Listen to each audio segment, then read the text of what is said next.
Muito bem, vamos então para a segunda questão, cronômetro zerado agora para os dois. Eu começo com o Zé Eduardo. A gente sabe que uma declaração de um líder de um país, como é o caso do presidente Lula aqui no Brasil, pode gerar muito mais do que um mal-estar diplomático. Nesse episódio, os Estados Unidos podem retaliar o Brasil por conta das declarações do presidente? Não acho nem um pouco provável que isto aconteça. As declarações foram em defesa da paz, pedindo que a Europa e os Estados Unidos parassem de tentar alimentar a guerra e buscassem sentar numa mesa justamente para fazer com que os países se entendessem. Eu não vejo nenhuma ofensa aos Estados Unidos nem a ninguém. Ofensa é você falar que a mulher do presidente do outro país é feio. Ofensa é você desmatar e depois não querer assumir o desmatamento. Isso traz repercussão internacional e represália. Não foi à toa que Jair Bolsonaro, no G20, ficou isolado e não conseguiu fazer nenhuma relação ou relações bilaterais, somente foi recebido pelo presidente italiano, que era o anfitrião, então, e que tinha o dever de educação de recebê-lo. Também não fazer isso é não receber autoridades de outros países que não se tem grande afinamento, como aconteceu com autoridades portuguesas e o Jair Bolsonaro, que simplesmente desprezou e desqualificou e foi cortar o cabelo na hora que ele desmarcou uma reunião com a autoridade portuguesa. Esse tipo de coisa cria um mal-estar diplomático, sim, e geram consequências. Agora, defender a paz, pedir com que os países entrem na busca de baixar um conflito que mata pessoas, que viola direitos humanos, defender a paz é nobre. E sempre que ela puder ser obtida, ela é muito bem-vinda. Ô Caio, essa declaração do presidente Lula pode ter algum tipo de gerar algum tipo de retaliação por parte dos Estados Unidos? Eu acredito que não, até porque ela não vai ser levada a sério. Ela é simplesmente uma bravata de um líder político que não passa de uma marionete de interesses russos e chineses. E é o seguinte, pessoal, não se defende a paz passando pano para o agressor. É preciso que haja um juízo moral sobre o que aconteceu. Houve uma violação ilegítima de fronteiras internacionalmente reconhecidas de um Estado democrático. Quando Lula traça essa falsa equivalência entre o comportamento, a postura, e a atuação dos líderes ucranianos e do líder russo, na verdade o que ele está fazendo é uma imoralidade, porque ele está tratando da mesma forma coisas completamente diferentes. É legítimo que um povo, por sua autodeterminação, resista à ocupação ilegal de outro povo. Por isso, eu faço aqui a pergunta ao Zé Eduardo Cardoso. A invasão russa à Ucrânia é legítima? E se ela não for legítima, não é legítimo que a Ucrânia queira se defender? E o papel do mundo livre não é justamente apoiar aqueles países que estão sendo oprimidos pela tirania de outros? Pode responder, Zé Eduardo, e depois eu tenho uma pergunta para o Caio também. Vai lá. Eu não considero legítima a invasão da Rússia e considero legítima a defesa. Mas nesse momento em que a coisa chega neste ponto, antes que todos se matem, é necessário e legítimo que alguém fala, parem com isto. Paz. Isso é absolutamente legítimo. É assim que um chefe de Estado tem que se comportar. Eu não posso incentivar a guerra, eu não posso incentivar a destruição. Ou seja, eu tenho um comportamento ilegítimo? Tenho. Tenho gente que resiste ao comportamento ilegítimo? Tenho. Agora eu tenho que chegar e dizer, parem com isso, vamos encontrar uma equação para parar com isso. Eu não vou incentivar que continue se matando para dar dinheiro para a indústria bélica. Eu não posso fazer isto. Ou seja, é aí que está a nossa diferença, Cláudio. Ou seja, a paz para mim é o norte de tudo. Em paz, o mundo sobrevive muito melhor. Os direitos humanos podem se fazer respeitar. É esta a diferença. Eu não quero um incentivo a uma guerra que efetivamente vai implicar em mais mortes, em mais continuidade. A Rússia é uma potência militar. Nós sabemos que isso vai perdurar décadas ou anos. Isso não é correto. Vamos parar com isso. Vamos sentar. Onde é que a gente resolve isso, hein, pessoal? Vamos parar com esta briga. Vamos preservar a Ucrânia no seu território. Rússia, o que você precisa para a gente sentar e conversar e dialogar? É isso que tem que se fazer. Agora, falar que Lula é marionete dos interesses russos? Quem foi lá procurar e beijar a mão de Putin na hora em que estava em aflição no Brasil e que havia já um pré-conflito já declarado entre Ucrânia e Rússia foi Jair Bolsonaro. Ou seja, você quer dizer que Lula é manipulado pelos interesses ideológicos de Putin, que também manipulava os interesses ideológicos de Bolsonaro? Quer dizer, você está identificando no mesmo campo os dois? Bolsonaro e Lula? Não tem o menor cabimento, me desculpe essa análise, Caio.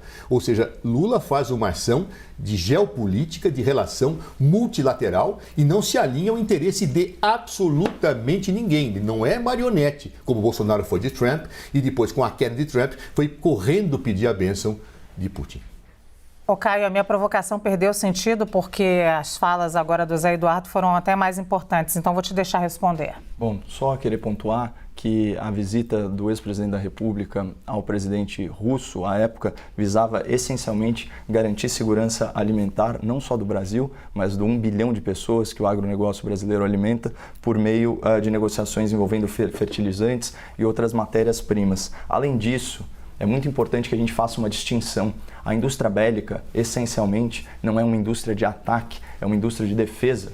É por isso que nos países a gente tem o Ministério da Defesa e não do ataque. Isso garante a segurança entre as nações. E é muito importante que haja um equilíbrio de forças para que aconteça exatamente o que a mãe da Luciana falava. Quando um não quer, dois não brigam. Zelensky não queria essa guerra, mas quem queria? Putin, que por seu arbítrio, né, e pela primazia das suas forças militares, conseguiu lograr aí relativo sucesso.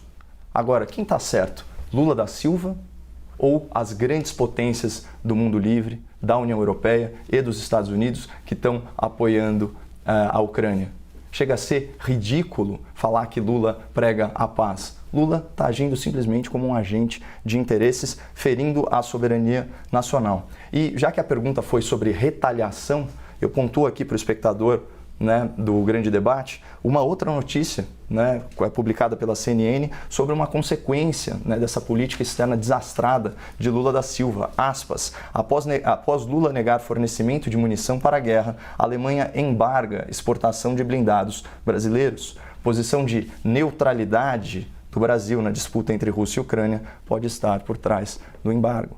São as consequências de não tomar partido em defesa dos direitos humanos e utilizar a paz, né, o discurso pró-paz, como pretexto para defender interesses econômicos das potências asiáticas.